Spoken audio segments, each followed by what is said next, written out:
নমস্কাৰ এই মুহূৰ্তত আহি পৰিছে সন্ধিয়াৰ কিবা টপিক ব্ৰেকিং নিউজ আজি হৈছে 19 জুন কাইলৈ পুৱাই কোটি কোটি কৃষকৰ একাউণ্টত 2000 টকা সোমাই দিব প্ৰধানমন্ত্ৰী নৰেন্দ্ৰ মোদীয়ে যদি আপুনি এজন কৃষক তেনে ক্ষেত্ৰত চাই লওক কোন কোন কৃষকৰ একাউণ্টত 2000 টকা সোমাব অৰুণোদয়ৰ প্ৰতিজন হিতাধিকাৰীৰ বাবে ভাল খবৰ 1250 টকা নহয় কিছুমান অৰুণোদয়ৰ হিতাধিকাৰীৰ একাউণ্টত 2000 টকা পৰ্যন্ত প্ৰদান কৰিব মুখ্যমন্ত্ৰী ডক্টৰ হিমন্ত বিশ্ব শৰ্মাই যদি আপুনি চৰকাৰী কৰৰ বাবে জিঅ'ৰিং কৰিছে চৰকাৰী কৰৰ প্ৰথম কিস্তিৰ টকা নহয় দুটা কিস্তি এগুলোকে সোমাই দিব সকলোৰে বেংক একাউণ্টত ৰেচন কাৰ্ড থাকিলে জনতাই লাভ কৰিব 6টা নতুন সামগ্ৰী আত্মনিৰ্ভৰ প্ৰতিজন মহিলা বেংক একাউণ্টত 35,000 টকা সোমাই দিব হিমন্ত বিশ্ব শৰ্মাই লগতে কেইবাটাও ৰাজনৈতিক খবৰৰ লগতে অৰাজনৈতিক খবৰ যুগুত কৰা হৈছে আজিৰ দিনটোত গোটেই অসম তথা ভাৰতৰ বিভিন্ন প্ৰান্তৰ পৰা যুগুত কৰা হৈছে কেইবাটাও ডাঙৰ খবৰ এনেবোৰ খবৰ নিতৌ পাই থাকিবলৈ চেনেলটি ছাবস্ক্ৰাইব কৰি ভিডিঅ'ত এটা লাইক কৰিবলৈ নাপাহৰিব আজিৰ আমাৰ প্ৰথম খুবেই গুৰুত্বপূৰ্ণ খবৰ হৈছে অসমবাসীৰ বাবে এটা ডাঙৰ খবৰ মাজত মাত্ৰ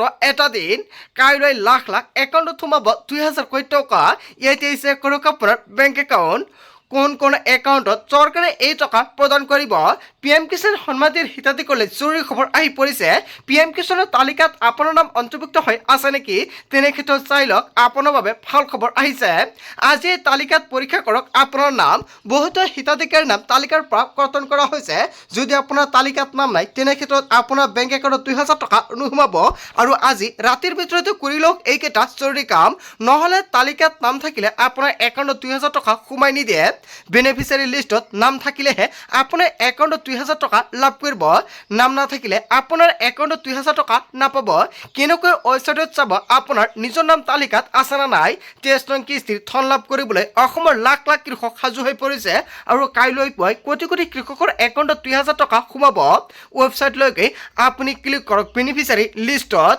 ৰাজ্য জিলা ব্লক গাঁও উল্লেখ কৰি আপুনি চাওক আপোনাৰ নাম তালিকাত আছে না নাই মাজত মাত্ৰ এটা দিন বা কেইটামান ঘণ্টা বাকি আছে তাৰ পিছতে পোনে কৃষকৰ একাউণ্টত 2000 টকা সোমাব প্ৰথমতে তালিকাত চাই লওক আপোনাৰ নাম আছে না নাই তালিকাত নাম নাথাকিলে আপুনি কি কৰিব নিশ্চয় এটা কমেণ্ট কৰি জনাই দিয়ক নিশ্চয় সম্পূৰ্ণকৈ সহায় কৰা হ'ব কিহৰ বাবে আপোনাৰ একাউণ্টত টকাটো নোসোমাই বা কিহৰ বাবে আপোনাৰ তালিকাৰ পৰা নাম কৰ্তন কৰা হৈছে তাৰ পিছত অসমবাসী ৰাজকীয় সমাৰ পৰৱৰ্তী খুবেই গুৰুত্বপূৰ্ণ খবৰ লগতে এটা ডাঙৰ খবৰ ৰাজ্যৰ লাখ লাখ অৰুণোদয় হিতাধিকাৰীৰ বাবে ডাঙৰ খবৰ অৰুণোদয় আঁচনিক লৈ ৰাজ্যত প্ৰযোজ্য হ'ল নতুন নিয়ম 5টা নিয়ম মানিহে লাভ কৰিব চৰকাৰী ধন 9000 টকা পৰ্যন্ত লাভ কৰিব অৰুণোদয়ৰ প্ৰতিজন হিতাধিকাৰীয়ে অৰুণোদয় আঁচনিৰ তালিকাত আপোনাৰ নাম অন্তৰ্ভুক্ত হৈ আছেনে তেনে ক্ষেত্ৰত 9000 টকা পৰ্যন্ত লাভ কৰিব আপোনালোকৰ বেংক একাউণ্টত অসমৰ মুখ্যমন্ত্ৰী ডক্টৰ হিমন্ত বিশ্ব শৰ্মাই কৰিলে বৃহৎ ঘোষণা প্ৰথমটো নিয়ম পৰিয়ালৰ সকলো সদস্যৰ আধাৰ কাৰ্ড সংযোগ কৰিব লাগিব এতিয়াৰ পৰা অৰুণোদয় আঁচনিৰ তালিকাত নাম থাকিলে আপোনাৰ একাউণ্টত অৰুণোদয় আঁচনিৰ টকা নোসোমায়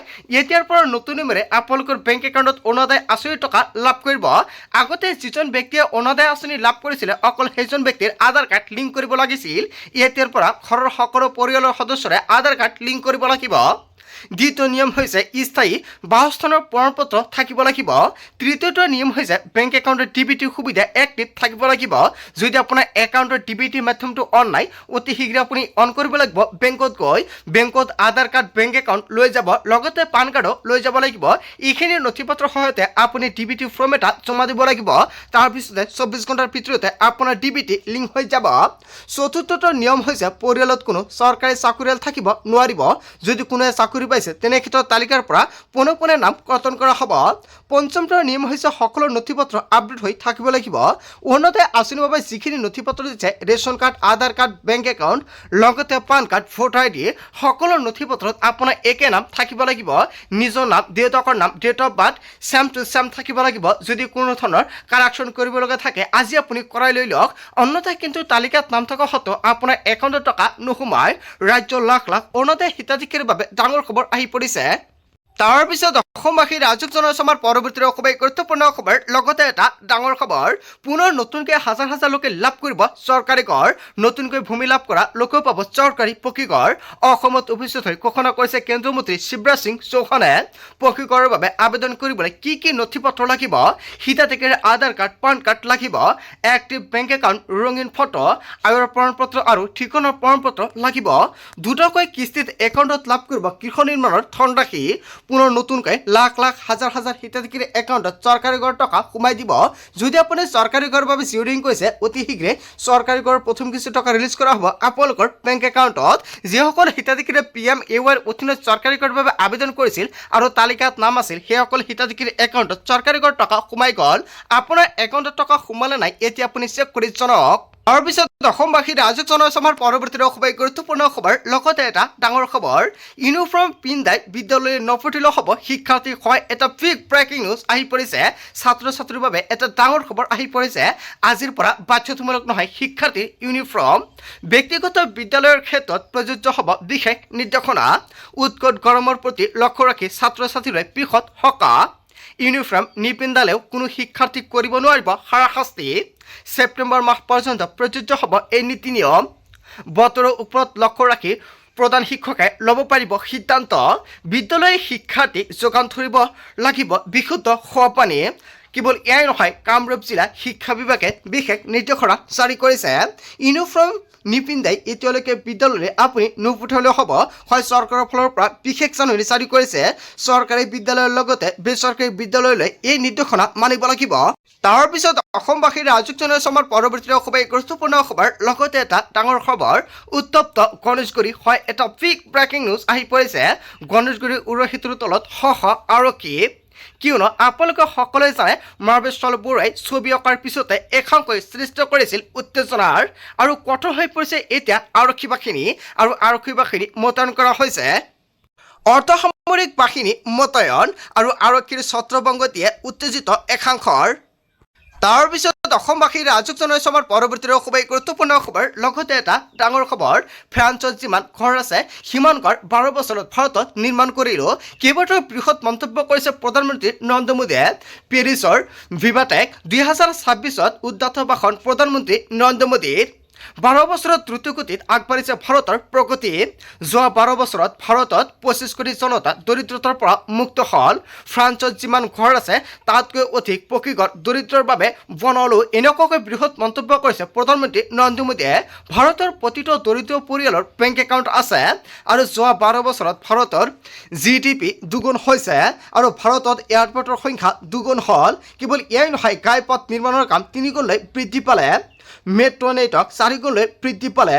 যোৱা 12 বছৰৰ উন্নয়নৰ সংখ্যাৰে এতিয়া জুখিব নোৱাৰি ভাৰতত, আৰু এয়াই হৈছে 140 কোটি ভাৰতীয়ৰ আত্মবিশ্বাস।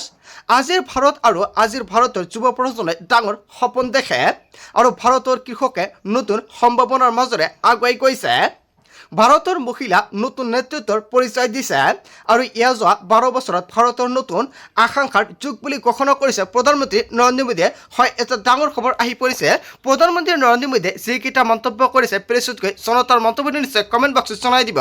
তাৰপিছত অসমবাসীৰ ৰাইজক জনাইছো আমাৰ পৰৱৰ্তী খুবেই গুৰুত্বপূৰ্ণ খবৰ। লগতে এটা ডাঙৰ খবৰ, দেশৰ শিক্ষা ব্যৱস্থা সলনি হ'বই লাগিব, আমাৰ যুদ্ধ আৰম্ভ হ'ল। দেশৰ শিক্ষা ব্যৱস্থা অতি নিৰ্দয়, এনেকুৱাকৈ বৃহৎ মন্তব্য কৰিছে ৰাহুল গান্ধীয়ে। ইয়াৰ পৰিৱৰ্তন হ'বই লাগিব। ৰাজস্থানৰ কোটাত ৰাহুল গান্ধীৰ গৰ্জন। কোটাত বিশাল সমাৱেশ ৰাহুল গান্ধীৰ, আৰু অন্যায়ৰ বিৰুদ্ধে আমাৰ যুদ্ধ আৰম্ভ কৰিলোঁ। সমগ্ৰ ৰাষ্ট্ৰব্যাপী হ'ব এই যুদ্ধ। শিক্ষা ব্যৱস্থাত গঠি থকা সকলো অন্যায় আঁতৰ কৰিবই লাগিব। আমাৰ শিক্ষা ব্যৱস্থাই ছাত্ৰ ছাত্ৰীক দিছে মানসিক অস্থিৰতা আৰু হেঁচা, আৰু ইয়াৰ দেশৰ ভৱিষ্যতৰ বাবে কেতিয়াও ঠিক নহয়। আমি সকলোৱে একেলগে মিলি যুঁজ দিব লাগিব, যাতে ভৱিষ্যত কোনো ছাত্ৰ ছাত্ৰীয়ে আত্মসন্মানৰ পথ বাছি নলয়। দেশৰ ছাত্ৰ ছাত্ৰীৰ সন্মুখত মাত্ৰ 5টা বিকল্প কিয়, এনেকুৱাকৈ ডাঙৰ প্ৰশ্ন উত্থাপিত কৰিছে ৰাহুল গান্ধীয়ে। অন্য বিকল্প থকা সত্ত্বেও প্ৰত্যেকেই কিয় চিকিৎসক আৰু অভিযন্তা হ'ব বিচাৰে। আমাৰ এটাই লক্ষ্য, কোনো ল'ৰা ছোৱালী যাতে স্বপ্ন মৰি নাযায়, কোনো পিতৃ মাতৃয়ে যাতে নিজৰ সন্তানক হেৰুৱাবলগীয়া নহয়। এনেকুৱাকৈ উদ্ধত ভাষণ বিৰোধী দলপতি ৰাহুল গান্ধীৰ। তাৰপিছত অসমবাসীৰ ৰাইজক জনাইছো আমাৰ পৰৱৰ্তী খুবেই গুৰুত্বপূৰ্ণ খবৰ। লগতে এটা ডাঙৰ খবৰ, মধ্য অসমত পুনৰ চলিব উচ্ছেদ অভিযান। শতাধিক পৰিয়াললৈ উচ্ছেদৰ জাননী প্ৰশাসনৰ। উচ্ছেদৰ জাননীৰ পাছতে হাহাকাৰ শতাধিক পৰিয়ালত। ডবকৰ যমুনা মৌডঙ্গা সংৰক্ষিত বনাঞ্চলত চলিব উচ্ছেদ অভিযান 7 দিনৰ ভিতৰত যাৱতীয় নথিপত্ৰ জমা দিয়াৰ নিৰ্দেশনা বন বিভাগে ভূমি আবণ্টন দিয়াৰ অভিযোগ বেদখলকাৰীক উচ্ছেদৰ বিৰোধিতা কৰি উচ্চ ন্যায়ালয়ৰ দ্বাৰস্থ হৈছে বেদখলকাৰী আৰু উচ্চ ন্যায়ালয়ে বনাঞ্চলৰ ভূমি খালী কৰিবলৈ দিছিল নিৰ্দেশনা হয় এটা ফিক ব্ৰেকিং নিউজ আহি পৰিছে আজিৰ মূল ভিডিঅ'খনত আপোনালোকক এইখিনি সৰু কেইটামান ইনফৰমেশ্যন দিবলগীয়া আছিলে ভিডিঅ'টি ভাল লাগিলে লাইক কমেণ্ট শ্বেয়াৰ কৰক চ' থেংক ইউ ফৰ ৱাচিং ফুল ভিডিঅ'